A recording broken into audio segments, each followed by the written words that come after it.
There's always time for a good ghost story, and we're here now with Michael Kleen, who actually investigated ghost stories and paranormal legends all over Illinois, and you've got a new book, and there's some stories about Rockford in there. So first of all, how long did it take you to even put this all together? Well, I've been doing the research for several years, but mainly I wrote most of the book over last summer and finished it in July. Okay, so you've got a big chunk in here, a whole chapter actually about Rockford College, right? That's right. What are some of the biggest legends that you uncovered out there? Well, I would say probably the most haunted place on the Rockford campus is the theater, Cheek and Maddox Theaters, and supposedly each one is haunted by the ghost of a former professor. And there are also Italian frescoes in the entrance to the theater that supposedly move, the faces of the statues. And then there's also the McGaw Residence Hall, where a student died in the 1970s, and her death sort of became a legend unto itself.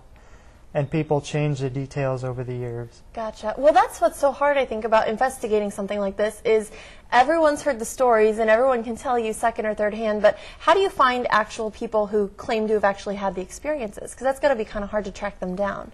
Oh, it was, especially, and I was afraid when I first started writing about Rockford College I wasn't going to find any of that. Mm-hmm. But I got a hold of a lady named Kathy Creasel who works at the library who does haunted tours, and she was able to introduce me to a lot of different people. Now, what would you say to, there's a lot of skeptics out there, and I got to admit, sometimes I'm not really sure. Some stories are kind of believable. What would you say to somebody who's thinking of reading your book, but they don't really, can you enjoy the stories even if you don't really believe in this kind of stuff? Oh, yeah, and in fact, a lot of it's very research-based. It's the first book of its kind to be footnoted, and so you can always go back and check the sources and articles. There's a lot of history in here as well as the legends. So it's good for the skeptics. They've got something to kind of check their facts on. Now there's another chapter that's about a different location that some people say is haunted in Rockford too.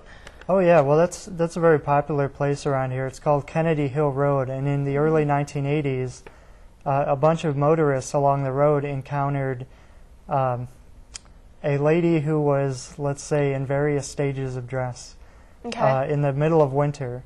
And so it was very strange, and they would stop to see if she needed help, but by the time they turned around, she was gone. Wow. And so this went on for a couple of months and really caused a sensation. There was a lot of people lined up along the road, littering, trying to get a glimpse of this phantom.